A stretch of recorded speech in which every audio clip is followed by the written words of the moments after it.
So we're going to start off with Jerry Radcliffe. Jerry is a professor and the chair of the Department of Criminal Justice at Temple University in Philadelphia, where he also directs the Center for Security and Crime Science. He previously served as an officer with the Metropolitan Police in London.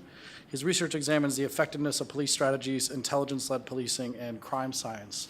Please welcome Jerry Radcliffe.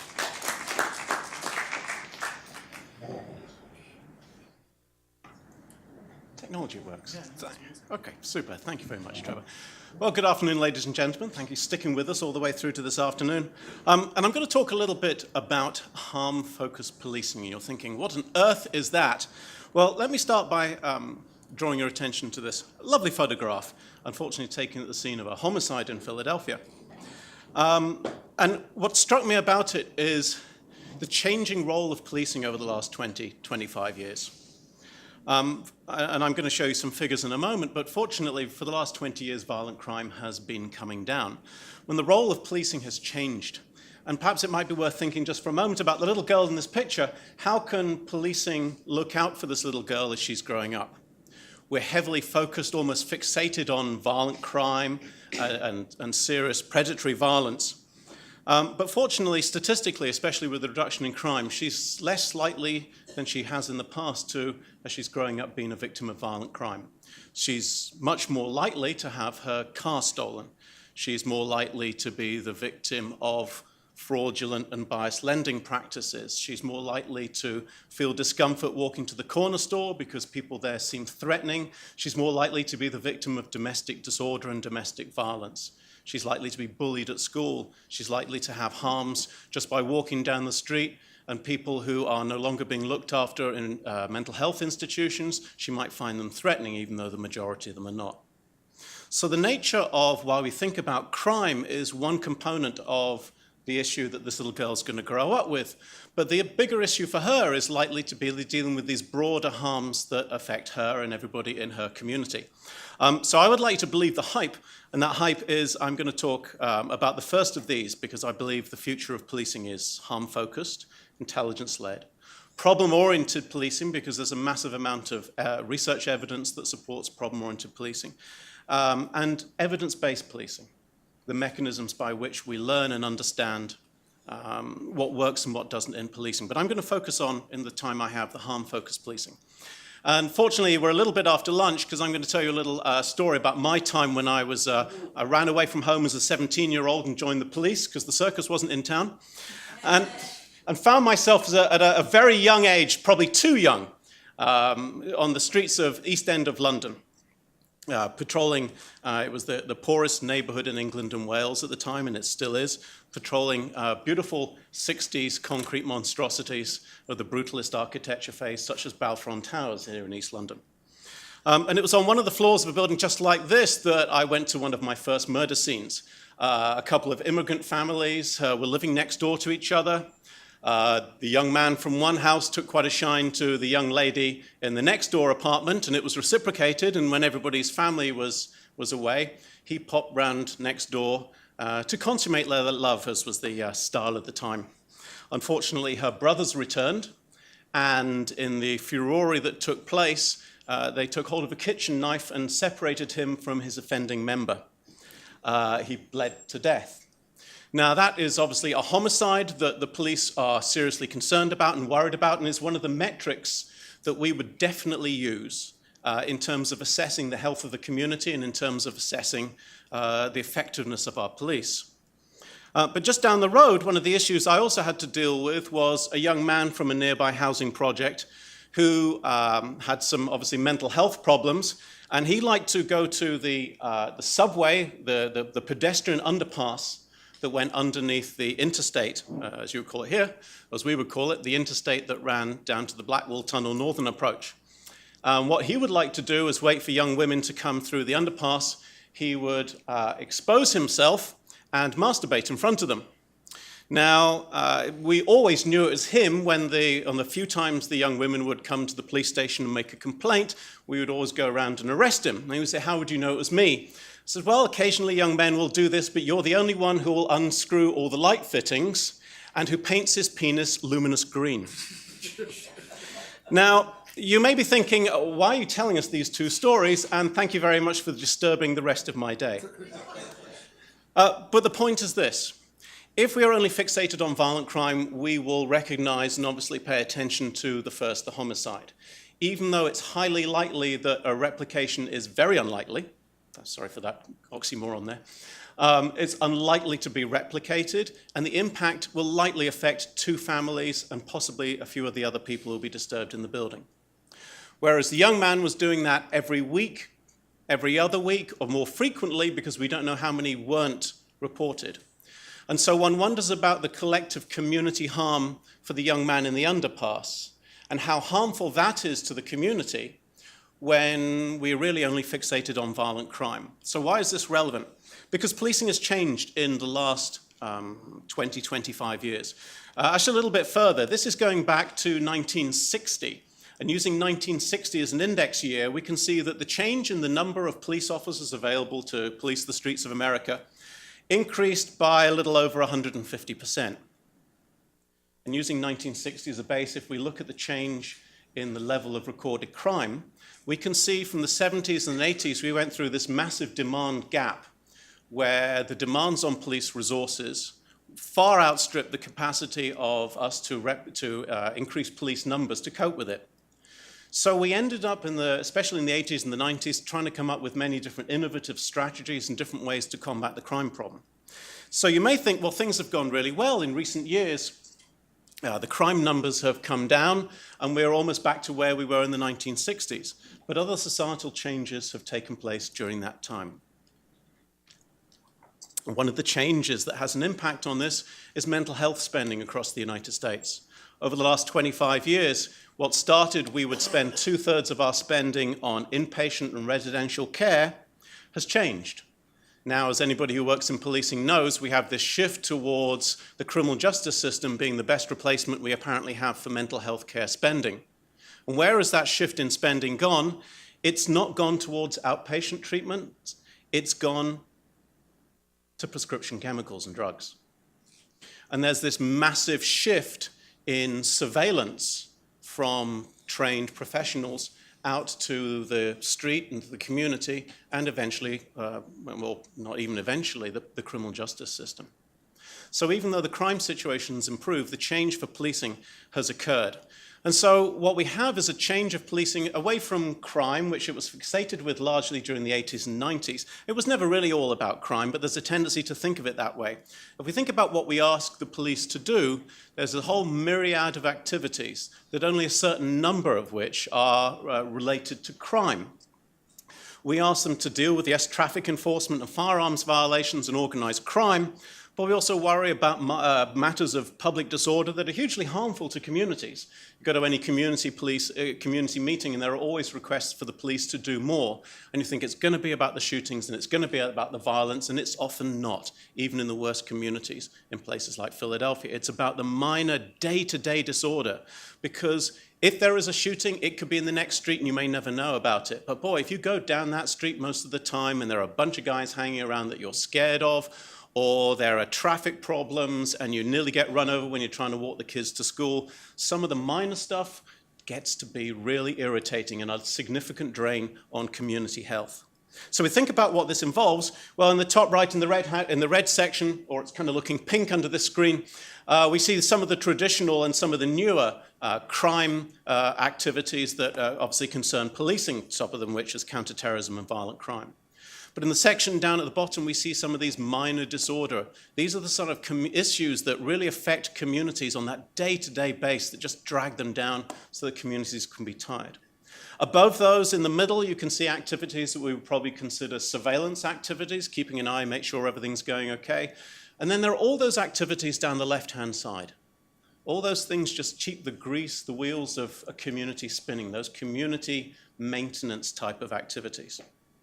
So these are all the activities that we ask the police to do. But what do we ask them to be accountable for?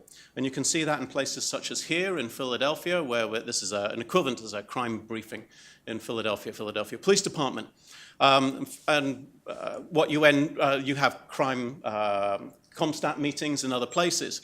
And more often than not, they're pretty much solely focused on crime and violent crime, and that's probably essential. Unfortunately, what we end up with is that we ask the police to focus on this significantly. It impacts other aspects of police behavior, much of which you've heard about today. And you can tell that we ask police to really care about this kind of stuff, almost to the exclusion of other things, when you can follow what's going on in the media. For example, here we have an article online from the Philadelphia magazine. Philly's murder rate is skyrocketing again in 2014. That's the highlight. Even though it was written a little optimistically on January the 14th, only 2 weeks into the year, but admirably at 5:20 a.m., so I admire Joel for being up at that time of the day. But, 2 weeks into the year, it's already a crisis. In the end, we finished the year with one of the lowest homicide rates we've had in the last 20 years. But you can see this is where the emphasis comes from. And so I thought I'd come along this afternoon and let you have a little look at some of the data. This is all the incident data from Philadelphia, from the Philadelphia Police Department for 2014. And there are 100 boxes, so each box represents 1% of the workload of the police. This isn't the proactive work they're doing. This is all the work they're asked to do by the community. This is all not all the calls coming in and all the things that register as an actual incident the police have to deal with. And so maybe audience participation time. How many of the boxes will be filled up with homicide? Anybody like to have a guess? So, one box. Anybody say higher than that? 5 boxes. Okay, the amount of boxes filled up with police activity and homicide is this much. There you go. Did you see it? You probably didn't. Let me see if the laser pointer works. It's that little red line there. That's orange. Well, okay, that's orange. Tough crowd this afternoon. Tough crowd for this afternoon. That's it. Police chiefs get hired and fired. People panic left, right, and center at the end of the year about changes in that much activity. If we throw in all the serious violent crime, I can fill up a box and change. If the machine behaves itself, there we go. I can fill up a box and change.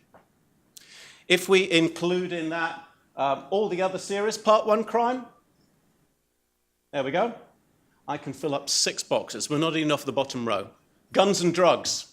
Big worry, isn't it? Guns and drugs. Fill 3, 4, 10 boxes. What do we think?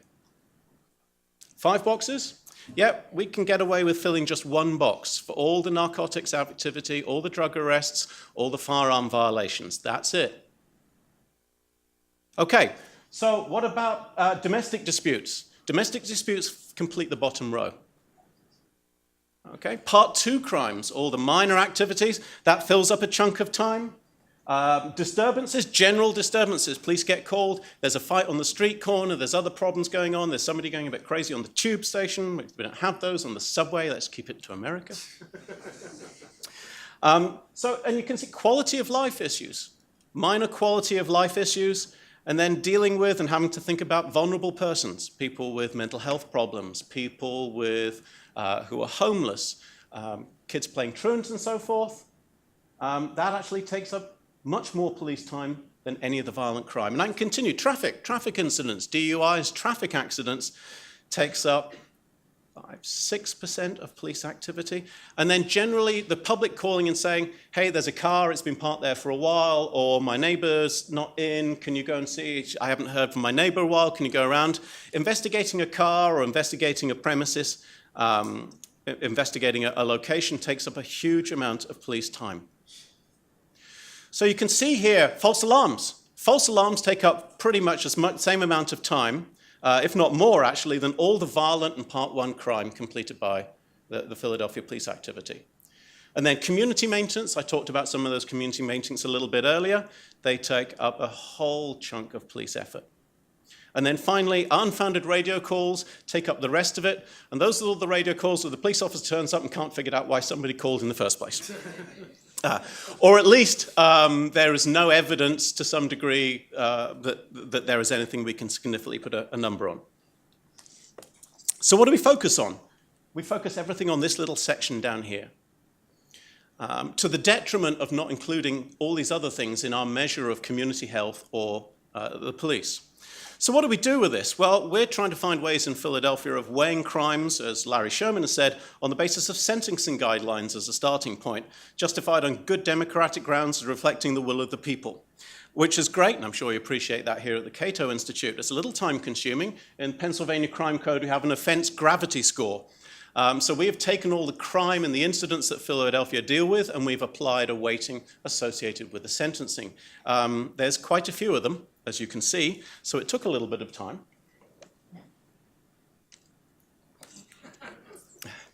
Yeah, that wasn't a weekend, by the way. It took a little bit longer than that. Don't worry, this is the rest of my presentation. This goes on for about 12 more minutes now. So what do we do with this? How does this change our perception of harm in the community? Well, here is some work that I was doing with the Police Foundation in Wilmington, Delaware. And you can see here, just around Washington and 4th, there are a couple of crime hotspots, if you just look at violence. But if you look to the left of the city, there are a couple little red areas. If we change that metric to think about harm, it doesn't make violence go away. I'm not saying we should ignore violence. I'm saying we should put additional weight into thinking about these other metrics. If we look at harm, if we look to the left of the city, you can see this area here.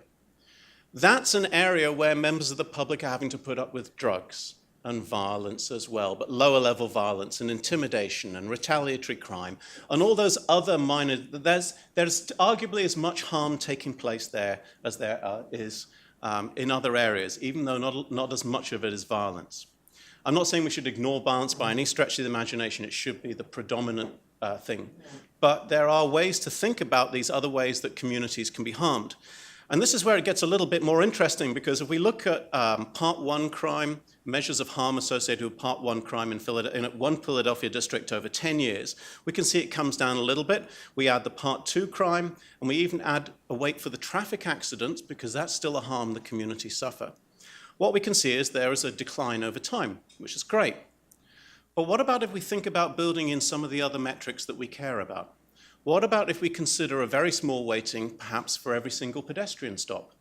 Now, I'm with Cynthia Lum, and I agree in some of the evidence that we have from our research with the Philadelphia Police Department does support the fact that the increases in pedestrian stops have been associated with reductions in violent crime. If you're interested in that in research, please Google the Philadelphia Foot Patrol experiment. But if we were to think about finding some way to constrain over-excessive command enthusiasm, for example, for something as contentious as pedestrian stops, what we might want to do is to think about including a slight measure for those. Now, I'm not saying that I'm saying we shouldn't do pedestrian stops, but completely uncontrolled, unfettered pedestrian stops may not be the most judicious use of our police if it goes to the state of having significant impacts on community respect for police and police legitimacy. So by adding a small weighting for pedestrian stops, we were able to find that this police district was able to reduce matters. Now, when we look at this harm weighting, what we can see is just by adding a simple linear scale, this is not very complicated, but by adding a linear line to the Part 1 crime, which is mainly the violence, we can see that Part 1 crime came down. If we look at the overall harm score, because these are cumulative adding them up, we can actually see that in this district, they were able to reduce community harm even more. Compare that to another district, where they have a significant Part 1 crime issue, Part 2 as well. We'll add in the traffic accidents that I talked about. But then if we look at the pedestrian stops, their pedestrian stops increased significantly from about 2008. Now, these are only linear indicators, so it's just an example, and I've put an arbitrary weight on the pedestrian stops. But what we can see here is on initial superficial measures, not superficial at all. Nobody wants to be the victim of violent crime. That was the wrong thing to say. But certainly it looks like violent crime is coming down. But if we think about all these other issues like Part 2 crime, traffic accidents from the community perspective, we actually have an increase in that measure of harm. So what am I saying with all of this? I think we should, it's very much a Cynthia Lum was saying, if we want to drive accountability and a change in business practice, we have to change this metric of what we hold police departments accountable for. By holding them just accountable for violent crime, we allow ourselves to drive our police by that incredibly small metric, whereas actual police work, the reality of police work in the 21st century now, involves so much more. The nice thing about it is that community harm weights can be determined by the community. We're using sentencing guidelines, but there are other ways that you can do that. A community could determine what it wants to take seriously and what it wants to be concerned about. Non-crime data could certainly work in this. I'm trying to help suggest to the city of Philadelphia to think about district-level community surveys as a metric by which we ask police captains to be accountable for those areas. Drug markets. Not all drug markets are that harmful. Yes, I said it. And you're going to be very happy about that, aren't you, sir? But the reality is, if we only have limited resources to tackle all the drug markets in the city, why not focus on the ones that are most harmful in terms of causing drug overdoses, and have that as a non-crime metric by which we determine how to focus policing. It could be more reflective of police work, the community concerns, and can think about incorporating ways to think about all those other areas where the community have concerns about the public intrusion into their lives. And maybe in the next 20 years, as this little girl grows up, we can think about different ways to keep her safe from a variety of harms and not just violent crime. Thank you very much.